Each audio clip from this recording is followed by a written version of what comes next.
Silav roj başê var baş hevando hêvî dikim hûn hemû baş bin, selamet bin. Ez berê ku dest bi bernamek bikim dixwazim bînim bîra we vê êvarê saet di bîst û yekan de li gorî saeta Ewropayê, li gorî saeta Kurdistanê hinek dereng dikeve lê nexeme. Saet dibe bîst û sisê wisa bîst û yek li gorî Ewropayê, bîst û sisê li gorî Kurdistanê. Rêzdar Veysî Dax, akademisyenê zanîngeha Qudsê, Doktor Veysî Dax mêvanê me ye. Ez û hevalê me ronî ruha em ê pirsan jê bipirsin ew ê jî bersiv be. Tekiliya Kurd û İsraîl. Siyonîzm çi ye? Çima wisa hatiye reşkirin? Gotina Siyonîzmê ji Kudrêtê tekiliya Kurdan bi İsraîlê re, milletê cihû ê Kurd çiqas hene. Dîroka milletên cihû û Kurdan çawa digêje hev, li Kudrê digêje hev. Gelo cihû Kurdistanî ne? Yani ew çawa xwe bi Kurdan ve girê didin. Em ê îro hinek van meseleya lêkolîn bikin û alîkariya İsraîlê ji bo Kurdan aniha di kîjan astê de ye. Wana hemiyan saet di bîst û yekan de li gorî saeta Ewropayê li bendê bin. Em ê jê bipirsin. Plan û proje İsraîlê di derbarê Kurdan û Kurdistanê de çi hene? Wextê ku em dibêjin İsraîl bi pê vegirê de Amerîka jî elbet.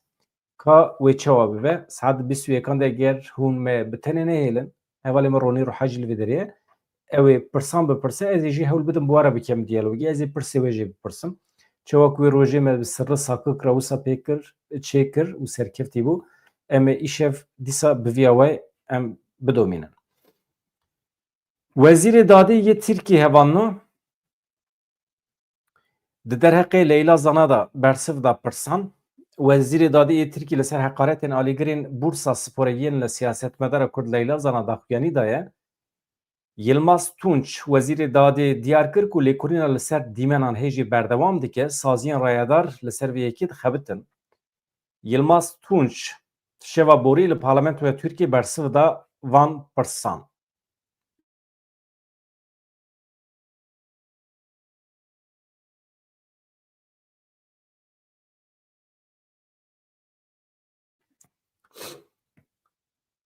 Bi vî şeklê hevanno ka em binêrin bersiv dane kîjan pirsan. Parlamentera Dem Partî Gulistan Kiliç Koçît di derbarê heqaretên li Leyla Zana de pirs jê pirsî. Wezîrê Dadê yê Tirkiye Yılmaz Tunç got spor werziş ji bo biratiyê ye divê nebe amûrê cihêkarî ye. Em hemû dixwazin ku pêvajoya Tirkiye bê teror bi ser bikeve. Em dixwazin tu helwest, tu tevgerên ku zirarê bide vê pêvajoyê neyne nîşandan. Di vê nuxtê de bi berpirsiyarî tevgera her kesî wê di berjewendî di faydeya vî welatî da be, vî milletî da be. Gotinên gilover dike tabî Wezîrê Dadê. Dema ku em li hember van cure bûyeran berteka xwe nîşan didin, divê em giştî nekin. Yani em her kesî nexin nava wê sepetê. Wê demê rewşeke ku zirarê dide pêvajoyê derdikeve holê. Ji ber vê yekê divê em neyne provokasyonan, bi taybetî ji bo aramî ewlehiya welatê me em bi berpirsiyarî tevbigerin dibêje Wezîrê Dadê. Wê demê welatê me wê zirarê nebîne eger em berpirsiyarî tevbigerin. Wekî din derbarê bûyeran de lêpirsînên îdarî edlî yên pêwîst dibe têne nîşandan, têne destpêkirin, saziyên rayedar niha bi vê meselê re eleqedar dibin. Wekî din, yani dibe me qeyd meydahê tam deşîfre nekirine kî berpirsiyar e, kî neberpirsiyar e filan bêvan hinekî dixwaze wext qezenç bike. Hevan di derbarê kejekê de ez hinek nûçeyek heye, ew jî qismekî Leyla Zana eleqedar dike, qismekî jî pêvajoyê.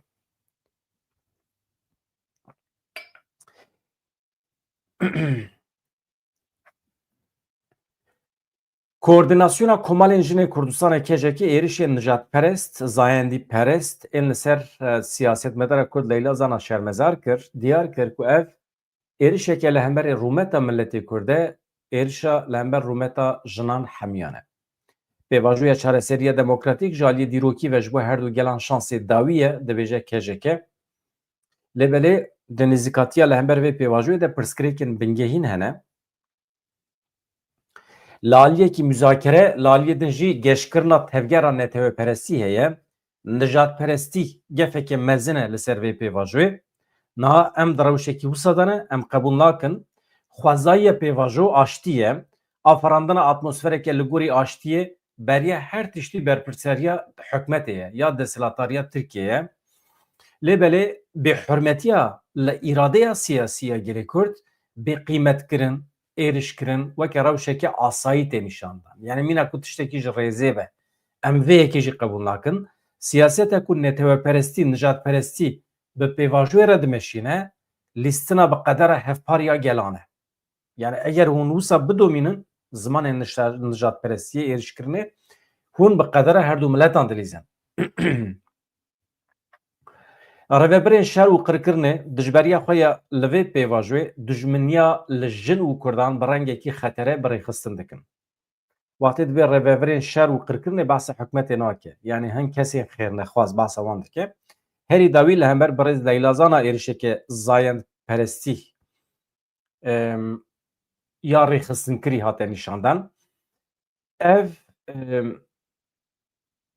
divê em vê dijminahiya li jinê û gel şermezar dikin, em qebûl nakin. Ev yek êrişekî ye li dijî rûmeta milletê me ye, li dijî tevahiya jinan e.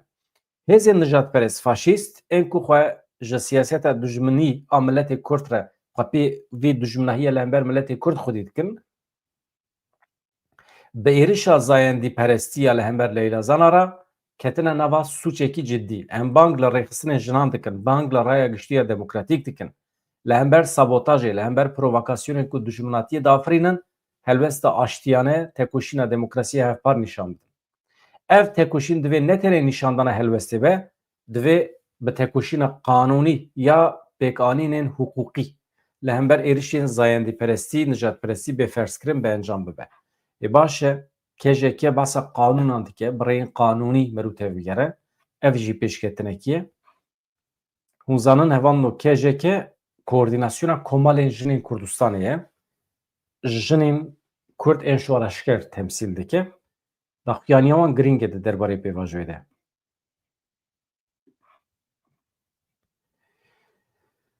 Rapora AKP heye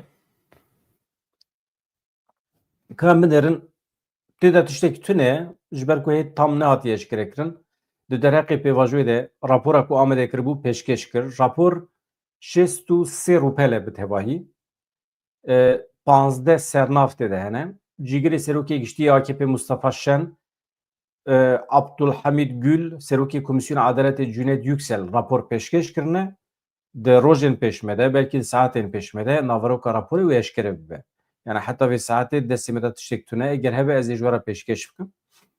Rayedarên Ukrayna îro hevalno ragihandin ku ev ji nûçeyekî pir bi êş e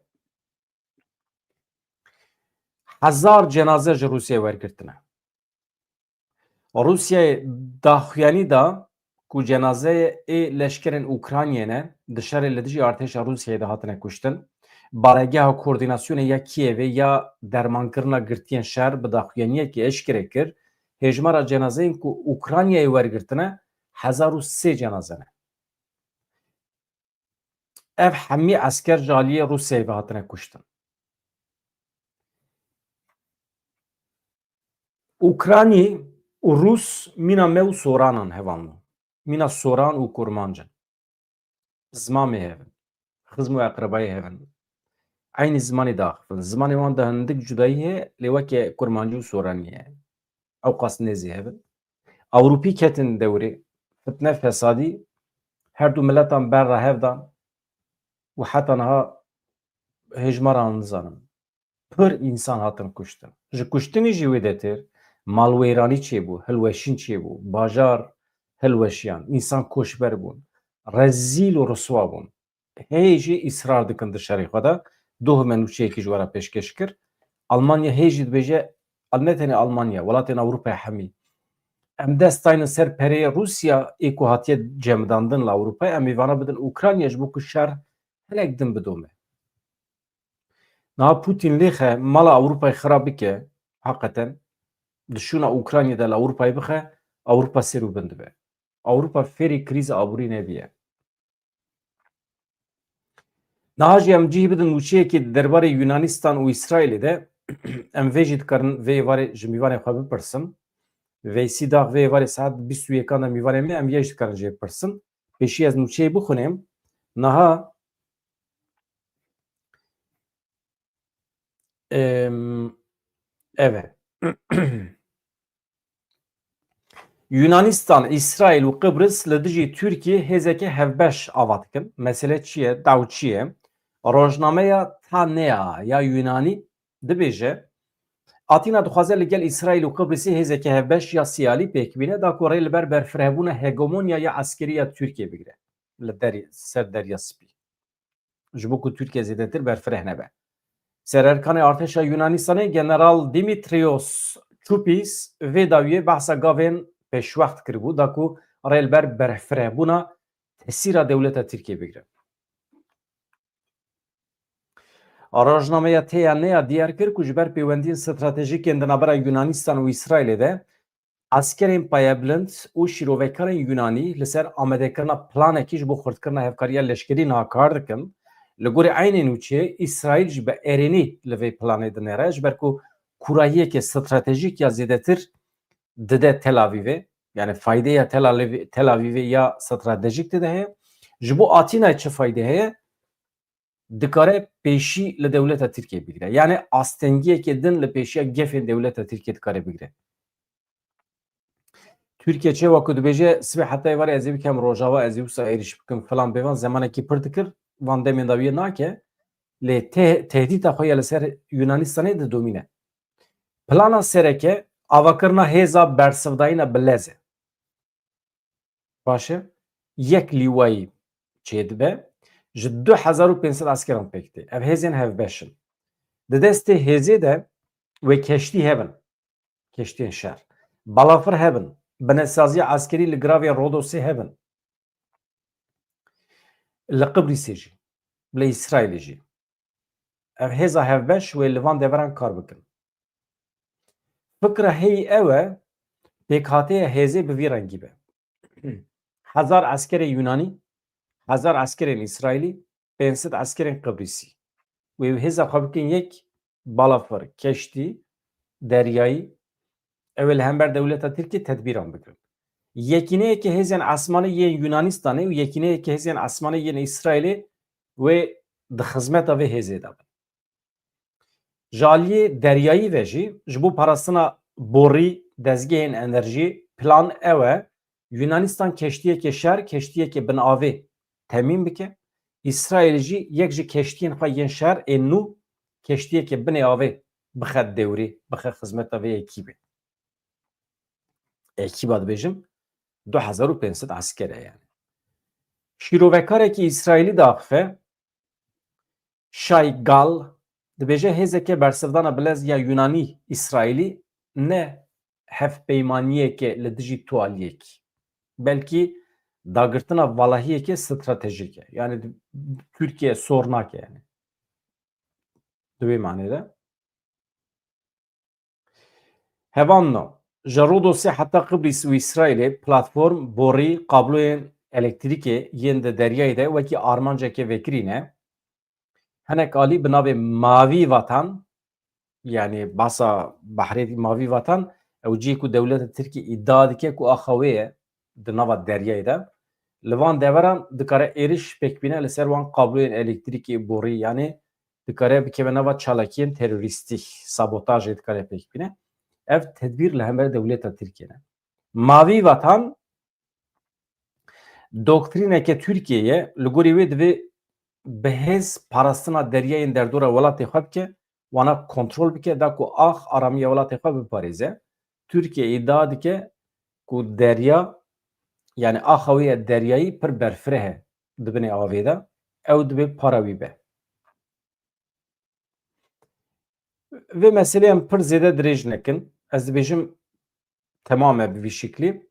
Meseleyekî din ku me pir değişîne hevanno ew jî meseleya şerê navxweyî ya nava Kurdan e. Niha vê sibê îro li Silêmaniyê sê bira û pizmamek hatin kuştin. Şerê navxweyî. Pêşî ez nûçê ji we re bixwînim paşî em biderin ka daw çi ye. Li gundê Xalebewê ê qezaya rizgariyê ya Silêmaniyê sê bira pizmamekî hatin kuştin.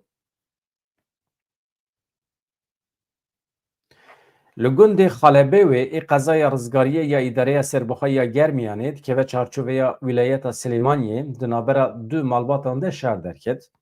Qeymeqamê rizgariyê Cemal Mam Salih ragihand bi tevahî 4 kes hatine kuştin, 2 kes jî birîndar bûne. Mesele çi ye? Arman çi ye? Dew çi ye? Pirsgirêka milk e. Mal û milk parvêkirin. Di navbera her du malbatan de hebû. Dosyeya wan li edaletê bû, li cem dadgehê bû. Îro beriya ku dosya çareser bibe şer derket. 4 kes hatin kuştin, 2 kes birîndar bûn. Sê ji kuştiyan birayê hebû dune. Sê bira êdî hûn bifikirin encam dibe çi û pizmamekî wan e. 2 kes hatine binçavkirin heta niha di bû yerê de.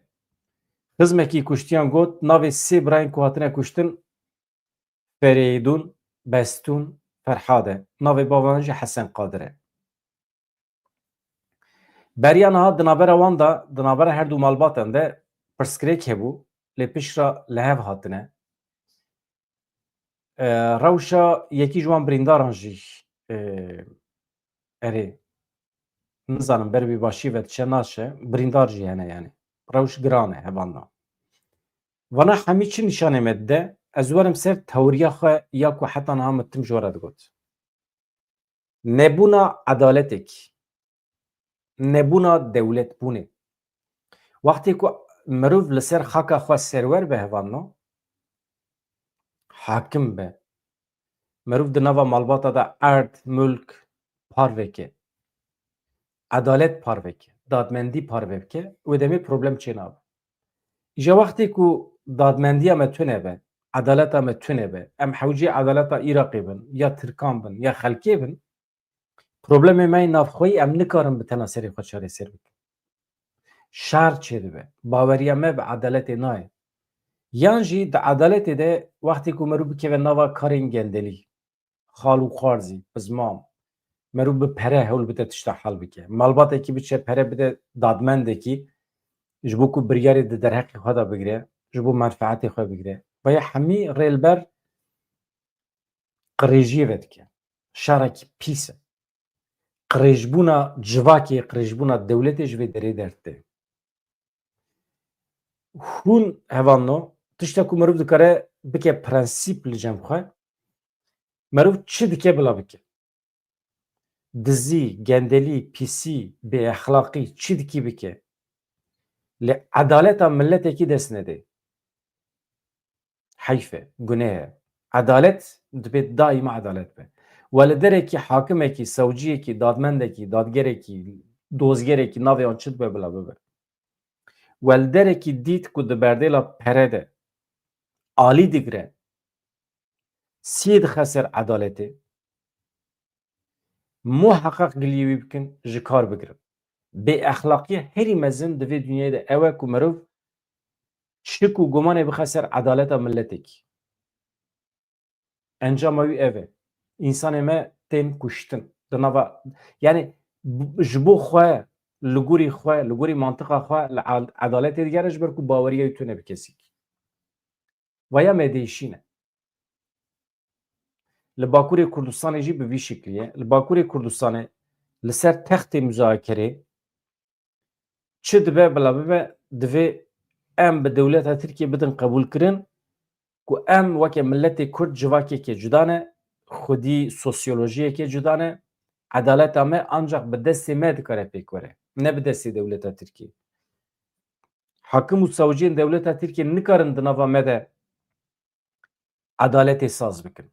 Nemümkün e. Ancak em bixwe sazî û dezgehên me, parêzerên me ji ber ku civaka me baş nas dikin, mirov dikare. Ev şerê li ser mal û milk, li ser pere, li ser malê dunyayê divê êdî nava me de bi dawî bibe. Hevanno, berê ku ez xatir ji we bixwazim. Ömer Hüseyin jî sibê mîvanê min e. Ji bîr nekin ji kerema xwe re, ew jî em meseleyên Rojavayê Kurdistanê, Tirkiye vê pêva jî em nîqaş dikin. Yek jî meseleya ev perê Ewropayê. Perê Rûsyayê li Ewropayê. Dikare rêlber şerekî di navbera Rûsya Ewropayê de vê bike. Vê meselê cidî bigire. Do min nûçe ser vê yekê çêkir, hevalê me pir neşopandin, pir balawan ne li ser vê mijarê hevalê me yani nûçeyên aksiyon digerin. Dixwazin hema mirov manşetên wisa balawan dikişîne bavê jinê û naverok jî vala be. Tiştî wisa hez nakim. Yani naveroka nûçê çi be manşet divê ew be. Yani mirov li gorî wî tevgere baştir e. Yani bi manşetê mirov însana bîne bixe xefika xwe û tiştekî pêşkêş neke nexweş e. Ji ber vê sibê evano rojekî mihîm e. Em ê dîsa saet di 21 de em ê çêkin. Îro Veysî Dağ e. Veysî Dağ yek ji wan akademisyenan e min xebatî wî şopandin. Tekiliya Kurdan, Cûhiyan, tekiliya İsraîlê Kurdan, hûn zanin qasê 500,000 Kurd hene ola wan cûhû ye. Yani aniha Yahudî ne yani. Li İsraîlê ne, navbera wan pir baş e. Bi xêra wan Kurdên me İsraîl xwenêzê Kurdan jî dike. Vê êvarê em ê ji Veysî Dağ bipirsin, niha li wê derê kar dike. Tekîliya wî û İsraîlê gelekî baş e. Tekîliya wî û revebirên İsraîlî jî heye. Ka em ê derin ew ê çi bersi bide me. Ez xatir ji we dixwazim hevano saet di 21 de ez û hevalê me ronî ruhe min benda we ne. Baş e? Bi hêviya rojên xweş azad dem baş.